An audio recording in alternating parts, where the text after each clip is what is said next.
വേടനെ പറ്റി പറയാനാണ്, വേടനെ പറ്റി തന്നെ പറയാനാണ്. അയാൾ 6 ഗ്രാമാണോ 60 ഗ്രാമാണോ കഞ്ചാവ് ഉപയോഗിച്ചത് എന്നുള്ളതിലല്ല പ്രശ്നം. അത് ഉപയോഗിക്കുവാൻ പാടില്ല. അതിൻ്റെ പേരിൽ അയാൾ ശിക്ഷിക്കപ്പെടുകയും ചെയ്യണം. മാത്രമല്ല, ഇന്ത്യയിൽ നിരോധിക്കപ്പെട്ട ഒരു ലഹരി പദാർത്ഥം അയാളെപ്പോലെ ധാരാളം ചെറുപ്പക്കാർ ആദരിക്കുകയും ആരാധിക്കുകയും ഇഷ്ടപ്പെടുകയും ചെയ്യുന്ന ഒരാൾ ഉപയോഗിക്കുന്നത് അംഗീകരിക്കുവാൻ കഴിയുകയുമില്ല. പക്ഷേ വേടൻ ഇന്ന് വേട്ടയാടപ്പെടുന്നത് ആ ഉപയോഗിച്ച കഞ്ചാവിൻ്റെ പേരിലാണോ? അല്ല, അയാൾ ഉയർത്തിയ രാഷ്ട്രീയത്തിൻ്റെ പേരിലാണ്. അയാൾ ഉയർത്തുന്ന രാഷ്ട്രീയത്തിൽ കൃത്യമായ ക്ലാരിറ്റി ഉള്ളതിൻ്റെ പേരിലാണ്. എത്രയോ മുദ്രാവാക്യങ്ങളിലൂടെയും ലഘുലേഖകളിലൂടെയും നമ്മൾ പറഞ്ഞു വെച്ചിരുന്ന വർക്കിംഗ് ക്ലാസിന്റെ സ്ട്രഗിൾഫുൾ രാഷ്ട്രീയം, വിയർപ്പ് തുന്നിയിട്ട കുപ്പായം, അതിന് നിറങ്ങൾ മങ്ങുകില്ല കട്ടായം എന്ന ലളിതമായ വരിയിലൂടെ പറയുക മാത്രമല്ല വേടന്റെ രാഷ്ട്രീയം.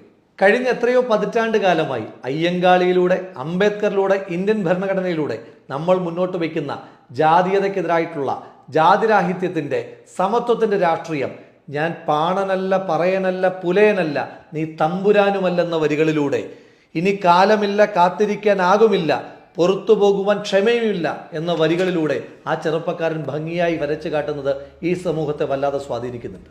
എന്താണ് നമ്മുടെ സർക്കാരും പോലീസും ഒക്കെ ഇപ്പോൾ ചെയ്തുകൊണ്ടിരിക്കുന്നത്? ചുണ്ടിലെരിയേണ്ടിയിരുന്ന ആ 6 ഗ്രാം കഞ്ചാവിന്റെ സോഴ്സ് അന്വേഷിക്കുന്നതിന് പകരം വേടന്റെ ഉശിരുള്ള ചങ്കിലെ പുലിപ്പല്ലിന്റെ സോഴ്സ് തേടി പോകുന്ന സർക്കാരിന്റെ ഉദ്ദേശം എന്താണെന്നൊക്കെ കൃത്യമായി ജനങ്ങൾക്ക് ബോധ്യമാകുന്നുണ്ട്.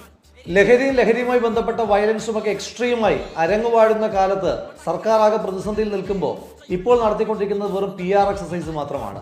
ഏതാനും ചില സെലിബ്രിറ്റീസിന്റെ വീടുകളിൽ മാത്രം പോയി 6ഉം 8ഉം ഗ്രാമിന്റെ ലഹരി പിടിച്ചെടുത്ത് ഞങ്ങൾ എന്തൊക്കെയോ ചെയ്തു മറിക്കുന്നേ എന്ന് സർക്കാർ കാണിക്കുന്ന യഥാർത്ഥ സോഴ്സുകളിൽ നിന്ന് ചർച്ചകളെയും ചിന്തകളെയും മാറ്റിക്കുവാൻ വേണ്ടിയിട്ടാണ്. 6 ഗ്രാമിന്റെ സോഴ്സ് അത് സിനിമാ താരങ്ങളുടെ ഫ്ളാറ്റിൽ നിന്ന് പിടിച്ചാലും പാലത്തിനടിയിലിരിക്കുന്ന ചെറുപ്പക്കാരിൽ നിന്ന് പിടിച്ചാലും അതല്ല നേട്ടം.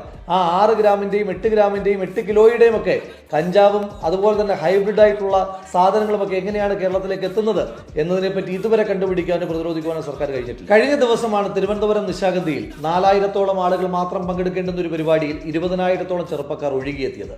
വേടന്റെ ഒരു ബോർഡ് കണ്ടാൽ ആളുകൾ കൂടുന്ന, പ്രത്യേകിച്ച് ചെറുപ്പക്കാർ കൂടുന്ന ഒരു അഭൂതപൂർവമായ കാഴ്ചയ്ക്ക് കേരളം സാക്ഷ്യം വഹിച്ചു. പോലീസുകാർ ആ പരിപാടി തന്നെ ഒഴിവാക്കി.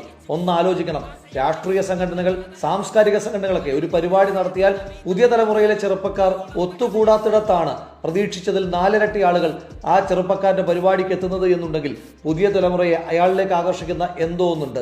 അതിനെ ഈ സർക്കാർ ഭയപ്പെടുന്നു. വേടൻ വെറുതെ പാടിപ്പോവുകയല്ല, അയാൾ അരാഷ്ട്രീയവാദം പ്രസംഗിക്കുകയല്ല. അയാൾ പറയുന്ന ഓരോ പോയിന്റിലും അയാൾക്ക് കൃത്യമായ രാഷ്ട്രീയ കാഴ്ചപ്പാടുണ്ട്. അത് മ്യാൻമാറിനെ പറ്റി പറയുമ്പോഴും, അത് ഇസ്രയേലിനെ പറ്റി പറയുമ്പോഴും, അത് ഫലസ്തീനെ പറ്റി പറയുമ്പോഴും, ശ്രീലങ്കയെ പറ്റി പറയുമ്പോഴും, അയാൾക്ക് ആമസോണിലും അതുപോലെ തന്നെ മഞ്ഞുമലയിലും കൃത്യമായ രാഷ്ട്രീയം അയാളുടേതായിട്ടുണ്ട്.